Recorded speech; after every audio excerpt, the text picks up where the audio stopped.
Like کریں، subscribe کیجیے، bell icon کو دبائیں تاکہ ہماری ویڈیو سب سے پہلے آپ کے پاس پہنچ سکے۔ پیارے آقا صلی اللہ علیہ وسلم کے پیارے دیوانوں، وہ امام اعظم ابو حنیفہ، ان کی ولادت ہوتی ہے 80 ہجری میں۔ 80 ہجری میں امام اعظم ابو حنیفہ کی پیدائش ہوئی، اور یہ بھی بہت بڑی بات ہے کہ حضرت امام اعظم ابو حنیفہ کے دادا بھی تابعی ہیں، ان کے ابا بھی تابعی ہیں، اور امام اعظم خود بھی تابعی ہیں۔ امام اعظم کی زندگی کو جب ہم نے پڑھا تو ہمیں ان کی زندگی سیدنا صدیق اکبر کی زندگی سے بہت زیادہ مشابہ نظر آئی۔ دور تابعین کے بارے میں علامہ سید شاہ تراب الحق رحمت اللہ تعالی علیہ لکھتے ہیں کہ دور تابعین میں علم اور تقوی کے اعتبار سے سب سے زیادہ اللہ نے اگر کسی کو فضیلت عطا فرمائی تھی تو وہ سیدنا امام اعظم ابو حنیفہ کو فضیلت عطا فرمائی تھی۔ بلکہ بعض لوگوں نے یہاں تک لکھا کہ امام اعظم ابو حنیفہ نے اللہ کی وہ اطاعت و عبادت کی ہے کہ ان کا تقوی حسن بصری جیسے تابعی اور اویس قرنی جیسے تابعی کے لیے بھی نجات کا ذریعہ ہو سکتا ہے۔ امام اعظم ابو حنیفہ کا مقام یہ ہے، لیکن امام اعظم ابو حنیفہ کا وہ تقوی، وہ پرہیزگاری آپ کے سارے علمی کارناموں کے درمیان چھپ گئی ہے۔ امام اعظم ابو حنیفہ اللہ کے ولی ہیں، برگزیدہ بندے ہیں، ان کی ولایت پر اس سے بڑھ کر کے دلیل کیا ہو سکتی ہے کہ امام اعظم ابو حنیفہ نے اپنی پوری زندگی میں کم و بیش 100 مرتبہ اللہ کو خواب میں دیکھا ہے، کم و بیش 100 مرتبہ اللہ تبارک و تعالیٰ کو خواب میں دیکھا ہے، اور حضور صلی اللہ علیہ وسلم کو صرف ایک رات میں 70 مرتبہ آقا کریم کو عالم بیداری میں دیکھا ہے۔ امام اعظم ابو حنیفہ رحمت اللہ علیہ کی شان یہ ہے۔ اس امام اعظم ابو حنیفہ کا ذکر آج ہمیں کرنا ہے کیونکہ ان کی شب شہادت ہے، ان کی وصال کی شب ہے، لیکن افسوس کا مقام یہ ہے کہ پورے مالے گاؤں کے اندر تقریباً 90% بلکہ 98% حنفی مقلدوں کی تعداد ہے۔ 98% بلکہ 99% اس شہر کے اندر حنفی رہتے ہیں، لیکن آج جا کر کے دیکھیے مسجدوں کے دروازے بند ملیں گے، آج جا کر کے دیکھیے آپ کو محفلیں سجی ہوئی نہیں ملے گی۔ مجھے بتاؤ کس منہ سے ہم اپنے آپ کو حنفی کہتے ہیں کہ جس امام اعظم ابو حنیفہ کی تقلید کرتے ہیں، جس نے رات و دن ایک کر کے اللہ کا قانون ہمیں مرتب کر کے دیا، فقہ کو مرتب کر کے مدون کر کے دیا، اس امام کا اتنا حق بھی نہ تھا کہ نئی جنریشن کو ہم جو ہے وہ امام اعظم کی ذات بتاتے، ان کا مقام بتاتے، ان کے مرتبے بتاتے، ان کے علمی کارنامے بتاتے۔ حیرت کی بات ہے آج ہم نے اپنے نوجوانوں کو بہت ساری چیزیں بتانے میں کوتاہی کی۔ بہرحال اللہ تعالیٰ کا شکر ہے کہ ہر سال سنی دعوت اسلامی کے مرکز پر امام اعظم کا جشن مناتے ہیں، لیکن چونکہ ہمارا اجتماع جمعہ کو ہوتا ہے تو 2 تاریخ جس ہفتے میں بھی پڑتی ہے اس جمعہ کو امام کی باشان بیان کی جاتی ہے، اور اتفاق، حسن اتفاق کہ آج جو ہے امام اعظم ابو حنیفہ کی سیدھی شب شہادت پڑ گئی الحمدللہ، اور آج ہم آپ حاضر ہیں۔ آئیے امام کا تذکرہ کرتے ہیں۔ امام اعظم کا تذکرہ قربان جائیں، یہ بہت برکت کا ذریعہ ہے۔ کہا گیا ہے کہ یہ مثل مشک کے ہے، اس کو جتنا گھسڑو گے، جتنا رگڑو گے، اتنی اس کی خوشبو بڑھتی چلی جائے گی۔ امام اعظم ابو حنیفہ وہ ہیں کہ جب امام شافعی فرماتے ہیں، امام شافعی کہتے ہیں جب کوئی میرا مسئلہ حل نہیں ہوتا تھا تو میں امام اعظم کے مزار پر جاتا، اور امام اعظم کے مزار پر جا کر ان کے مسلک کے مطابق، یعنی حنفی مسلک کے مطابق 2 رکعت نماز ادا کرتا اور امام اعظم کے وسیلے سے دعا کرتا، تو اللہ تعالیٰ وہ مسئلہ جو غور و خوض کے باوجود کشف نہیں ہوتا، وہ امام اعظم کے وسیلے سے دعا کرنے کی برکت سے اور مزار امام اعظم کے صدقے میں اللہ وہ مسئلہ مجھ پر منکشف فرما دیتا تھا۔ اس سے پتا چلا کہ جتنے ائمہ ہیں وہ سب مزارات کو ماننے والے ہیں، کوئی مزارات کا مر نہیں ہے، سب توسل کے قائل ہیں، سب مزارات پر حاضری کے قائل ہیں۔ میرے پیارے آقا صلی اللہ علیہ وسلم کے پیارے دیوانوں، ہمارے امام اعظم ابو حنیفہ کی شان یہ ہے، ایک یہودی جو امام اعظم کے پڑوس میں رہتا ہے، روزانہ وہ دیکھتا ہے کہ رات کو امام اعظم اٹھتے ہیں اور اٹھنے کے بعد کھڑے ہو کر نماز پڑھتے ہیں اور ہاتھوں کو یوں اٹھا کر کے خوب روتے ہیں، گڑ گڑاتے ہیں اور کہتے ہیں اللہ مجھے معاف کر دے، مجھے بخش دے۔ ایک دن وہ ہر رات یہ منظر دیکھتا ہے اور اس کی نیند اڑ جاتی ہے۔ ایک رات اس نے سوچا کہ چلو اپنی بیوی کو اس راز میں شریک کر لیتے ہیں، اور اس نے جب دیکھا کہ امام اعظم اٹھے اور اٹھنے کے بعد ہاتھوں کو اوپر اٹھایا اور اوپر اٹھا کر کے آیت مبارکہ کی تکرار کرتے ہیں، وَامْتَازُوا الْيَوْمَ أَيُّهَا الْمُجْرِمُونَ، آج اللہ اکبر مجرموں کو صف سے الگ کر دیا جائے گا، مجرموں کو نیکوں کی صف سے الگ کر دیا جائے گا۔ کیوں؟ اس لیے کہ سلام قولا من رب رحیم، اللہ اکبر۔ آج اللہ یعنی آج سے مراد قیامت کے دن اللہ تبارک و تعالی اپنے بندوں کو سلام کر رہا ہوگا، لیکن جب اللہ اپنے بندوں کو سلام کر رہا ہوگا اس وقت اللہ فرمائے گا وَامْتَازُوا الْيَوْمَ أَيُّهَا الْمُجْرِمُونَ، اے مجرموں آج اس صف سے باہر نکل جاؤ، نیکوں کی صف سے باہر ہو جاؤ۔ میرے آقا صلی اللہ علیہ وسلم کے دیوانوں، وہ کیسا دن ہوگا، اس دن حالت کیا ہوگی، اس دن کیفیت کیا ہوگی، اللہ اکبر۔ اگر کوئی محفل ہو، اس محفل سے یہ کہا جائے او فلاں اٹھو اور باہر چلے جاؤ، تو سوچو اس کی کتنی بے عزتی ہوگی، اس کو کس قدر بے عزتی محسوس ہوگی، وہ کتنا ذلیل ہوگا، وہ کتنا رسوا ہوگا۔ اللہ اکبر۔ کاش کہ ہم سوچتے اللہ کا قرآن پکار پکار کر ہمیں مخاطب ہم سے ہے اور ہمیں کہہ رہا ہے ایک دن وہ آئے گا جب اللہ اپنے بندوں کی مہمانی کر رہا ہوگا، اللہ میزبان ہوگا، بندے مہمان ہوں گے، اللہ ان کو سلام کر رہا ہوگا، لیکن اس وقت اللہ ہر ایک کو سلام نہیں کرے گا، بلکہ اللہ فرمائے گا اے مجرموں نیکوں کی صف سے نکل جاؤ، خلق ملت ہونے والوں مجرموں باہر ہو جاؤ۔ اللہ اکبر۔ امام اعظم ابو حنیفہ رات میں ہاتھ اٹھا کر کے اسی آیت کی تکرار کرتے ہیں، بار بار یہی آیت پڑھتے ہیں اور روتے جاتے ہیں۔ روتے روتے اس یہودی کو امام اعظم پہ ترس آ جاتا ہے اور وہ اپنی بیوی کو کہتا ہے دیکھو یہ کون ہے، کتنا رو رہا ہے، آخرت کے تصور سے کتنا لرزہ براندام ہے، اس کی آہیں تو دیکھو، اس کی سسکیاں تو دیکھو، اس کا فغا تو دیکھو۔ اللہ اکبر۔ اس درویش کا نالے نیم شبی تو دیکھو۔ اللہ اکبر۔ اس کی بیوی کہتی ہے زور سے سرگوشی کرتے ہوئے یہ تو نعمان لگتے ہیں، ان کا چہرہ تو نعمان جیسے دکھتا ہے۔ کہا ہاں یہ نعمان ہے۔ اس کے بعد صبح ہوئی تو کئی دن سے جس یہودی نے اس کو راز رکھا تھا اب وہ صبح کو راز افشا کرتا ہے، راز کو کھول دیتا ہے اور کہتا ہے پتہ نہیں نعمان سے کیا غلطی ہو گئی کہ پوری رات وہ نالے نیم شبی کرتا ہے، وہ آؤ فغا کرتا ہے، آخرت کے تصور سے روتا ہے، گریہ وزاری کرتا ہے، ایک ایک آیت پڑھتے ہوئے پوری رات گزار دیتا ہے۔ اللہ اکبر۔ جب یہ راز کوفہ کے اندر پھیل جاتا ہے تو کوئی امام اعظم سے پکڑ کر کے کہتا ہے اے امام آخر یہ تو بتائیں آپ سے غلطی کیا ہوئی ہے، کون سی خطا ہو گئی ہے جس کی وجہ سے آپ پوری رات اتنی فریاد اور اتنا نالہ کرتے ہیں۔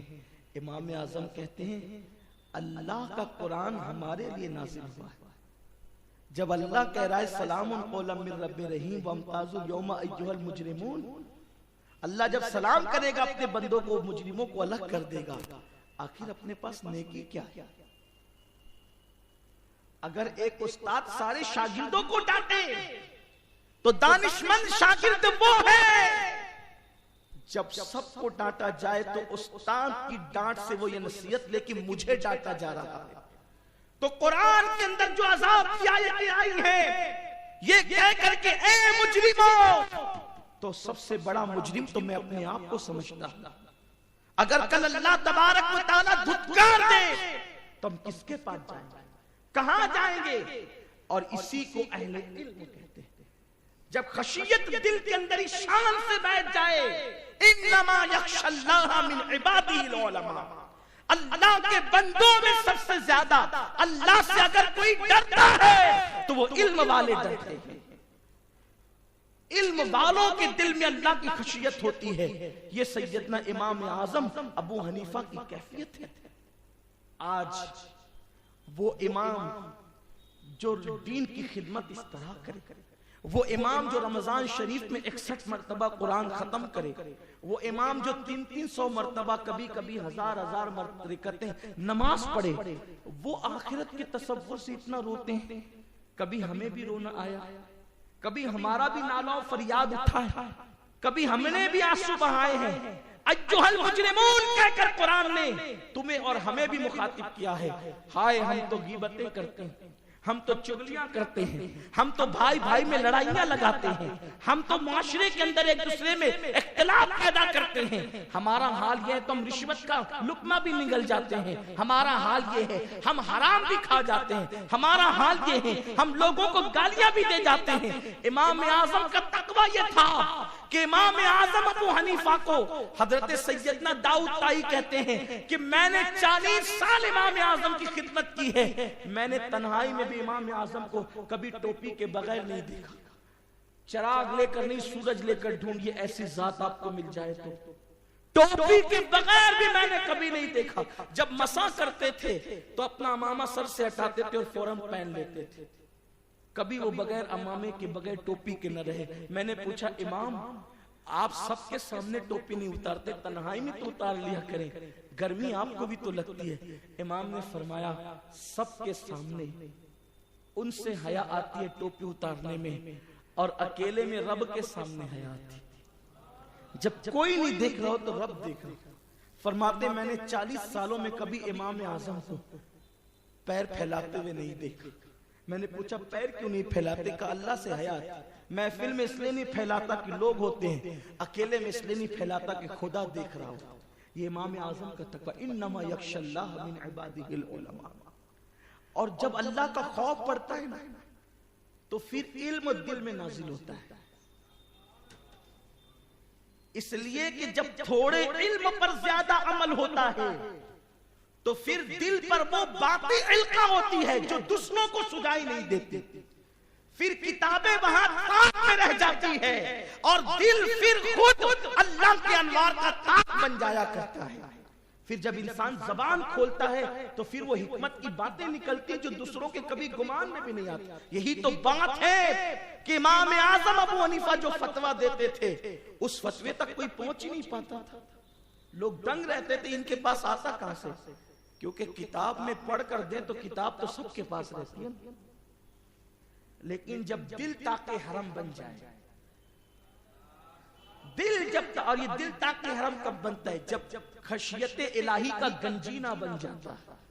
آپ دیکھیں امام اعظم کے دور میں ان کے استاد بھی پیچھے رہ گئے، پھر استاد کے پیچھے رہ جانے کا مطلب کیا ہے؟ جو پڑھایا اس سے آگے بڑھے نا امام اعظم، اس سے آگے بڑھے نا۔ نہیں دیکھتے آپ حضرت امام اعظم ابو حنیفہ رحمت اللہ علیہ کے دور میں ایک شخص نے قسم کھائی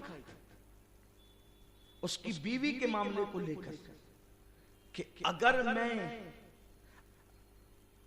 میں تجھ سے بات بند کرتا ہوں اور جب تک تو مجھ سے بات نہیں کرے گی قسم ہے میں تجھ سے بات نہیں کروں گا، اور تجھے مجھ سے بات کرنی پڑے گی۔ تو چونکہ عورتیں بھی تو ایسی ہوتی ہیں نا، کبھی ٹیڑھی ہو جائیں تو پھر کسی سے نہ سنبھلیں۔ اس نے بھی غصے میں کہہ دیا کہ ٹھیک ہے، اگر تو نے یہ قسم کھائی ہے کہ جب تک کہ پہلے تو مجھ سے بات نہ کریں میں تجھ سے بات نہیں کروں گا، تو جا میں بھی قسم کھاتی ہوں کہ میں تجھ سے بات اس وقت تک نہیں کروں گی جب تک تو مجھ سے بات نہ کرے۔ اب دونوں بات نہیں کرتے کیونکہ دونوں نے قسم کھائی۔ مسئلہ امام اعظم کے سینئر تھے بزرگ جن کو امام سفیان ثوری کہتے ہیں، امام سفیان ثوری۔ یہ امام سفیان ثوری جو تھے ان کے پاس مسئلہ پہنچا تو آپ نے فرمایا کہ دونوں کفارہ ادا کریں۔ کفارہ دونوں اس لیے ادا کریں کہ دونوں نے قسم توڑ دیں، کفارہ ادا کریں. لیکن آپ عوام کا بھی تو معاملہ جانتے ہیں نا، عوام ہر دور کی عوام ہے، عوام ہر دور کی عوام ہے. عوام کس کی بات زیادہ مانتی ہے؟ جس میں فائدہ اپنا ہو. اور عوام میں ہمیشہ سے ایک عادت رہی ہے، ایک جگہ مسئلہ پوچھا، اگر مطلب کی بات نہیں آئی تو کتنا بھی بڑا عالم ہو وہ دوسری جگہ ضرور پوچھے گا. یہی ہوتا ہے. دوسری جگہ نہیں اطمینان ہوا تو تیسری جگہ ضرور پوچھے گا. اور یہ 3-4 جگہ پوچھ کر کے پھر وہ علماء میں لڑائی بھی لگا دیتا ہے کہ انہوں نے تو یہ کہا، انہوں نے تو وہ کہا. ایسے ہی امام اعظم کے ساتھ بھی ہوا. امام سفیان ثوری نے فرمایا کہ وہ کفارہ ادا کرے، قسم توڑ دے. کب تک کے بغیر بات کے میاں بیوی رہیں گے؟ تو وہ آدمی پوچھنے کے لیے آیا امام اعظم کے پاس. امام اعظم نے فرمایا تو اپنی بیوی سے جا کے بات کر، اور دونوں پر کوئی کفارہ نہیں ہے. اب یہ تو خوشی خوشی چلا گیا، بات کیا، لیکن امام سفیان ثوری کو جا کے کہتا ہے آپ نے تو کفارے کی بات کی تھی، انہوں نے تو کوئی کفارے کی بات ہی نہیں کی. امام سفیان ثوری چونکہ تھے بزرگ سینئر آدمی تھے اور بوڑھے ہو گئے تھے، عصا سنبھالا اور غصے میں خوب لال ہو گئے، سرخ ہو گئے. جلال میں آ کر فرمایا وہ نعمان غلط سلط مسئلے بتانے لگتا ہے. جب دیکھو جب وہ غلط مسئلے بتاتا ہے. امام اعظم ابو حنیفہ کے حوالے سے ان کے حاسدین نے مشہور کر رکھا تھا کہ وہ غلط مسئلے بیان کرتے، اور ان کے حاسدین نے اس لیے ایسا کر رکھا تھا کیونکہ امام اعظم جہاں سے بولتے تھے وہاں تک ان کی رسائی نہیں تھی. تو انگور کھٹے کے مصداق، بھئی اگر لومڑی کی رسائی انگور تک نہ ہو، 3 بار چھلانگ لگائے، چوتھی بار کہہ دے میں نے نہیں کھانا، یہ تو کھٹے ہے. یہی حال ہے. علم کی جس بلندی پر انسان نہیں پہنچتا، یا تو پھر وہ علم کی برائی بیان کرتا ہے یا پھر اہل علم کی برائی بیان کرتا ہے. تو امام اعظم رحمت اللہ تعالیٰ علیہ کے سینئر تھے امام سفیان ثوری. عصا پکڑا، کہا کہ وہ غلط مسئلے بولتا ہے. اور اس کے بعد آئے اور فرمایا نعمان اللہ سے ڈرو، غلط مسئلے کیسے بیان کرتے ہو؟ امام اعظم نے کہا میں نے کون سا غلط مسئلہ بیان کیا؟ لیکن اس دور کے علماء میں یہ بات تھی کہ اگر پتہ چل جائے کہ کسی نے غلطی کی ہے تو وہ سینئر ہو کر بھی چل کر آتے تھے، اس لیے کہ ان کے پاس خلوص تھا، ان کے پاس اخلاص کی دولت تھی. اور جہاں خلوص ہوگا وہاں پھر انسان اپنے آپ کو نہیں دیکھتا، پھر انسان آخرت کو دیکھتا ہے. خود سے چل کر آئے، فرمایا غلط مسئلے بیان کرتے ہو. ہزاروں سلام امام سفیان ثوری کی عظمت پر، مگر کروڑوں سلام امام اعظم کی عظمت پر. جب انہوں نے کہا کہ غلط مسئلے بیان کرتے ہو، فرمایا کتنے تحمل سے، میں نے کب غلط مسئلہ بیان کیا؟ بات کیا؟ بیٹھے تو صحیح. کہا کہ آپ نے اس مسئلے میں کہا کہ کوئی کفارہ نہیں، جب قسم توڑ دی تو حضور کی حدیث سے کفارہ ہے. فرمایا لیکن حضور کی حدیث تو آپ صحیح پڑھتے ہیں کہ قسم توڑنے پہ کفارہ ہے، مگر جہاں قسم ٹوٹے ہی نہیں وہاں کفارہ کہاں ہے؟ آپ جس کو قسم ٹوٹنے کی بات کرتے وہاں قسم ٹوٹی کہاں؟ کہ وہ کیسے؟ فرمایا بلاؤ اس آدمی کو بلایا گیا کہ بھئی اپنا مسئلہ بیان کرو. اس نے کہا کہ میں نے غصے میں بیوی سے کہا تھا، اپنی بیوی سے، کہ اگر تو پہلے مجھ سے بات نہ کرے خود سے تو میں تجھ سے بات نہیں کروں گا، پہلے تجھے کو بات کرنی ہوگی اور میں بات بند کرتا ہوں. یہ بات کہہ کر کے قسم کھائی. اس کے بعد پھر کیا ہوا؟ تو کہا میری بیوی نے بھی قسم کھائی. فرمایا جب اس نے، امام اعظم کہتے ہیں جب اس نے قسم کھا لی کہ جب تک تو بات نہ کرے، جب تک تو پہلے بات نہ کرے میں تجھ سے بات نہیں کروں گا. بعد میں اس کی بیوی نے کہا نا کہ میں بھی تجھ سے بات نہیں کروں گی. یہ جو میں بھی تجھ سے بات نہیں کروں گی اس نے تو بات کر لی، اب اس کی قسم رہ کہاں گئی؟ جب قسم ٹوٹی ہی نہیں تو پھر اس کے بعد کفارے کا سوال کیسے پیدا ہوتا ہے؟ جب انسان کا عمل اس کے علم پر ہوتا ہے. انما یخشی اللہ کی منزل، پھر قدرت خود ہی اس کی رہنمائی کی ہے اور وہاں سے اس کو راستے بتائے جاتے ہیں جہاں تک اوروں کی رسائی نہیں ہوتی. کمنٹ شیئر ضرور کریے.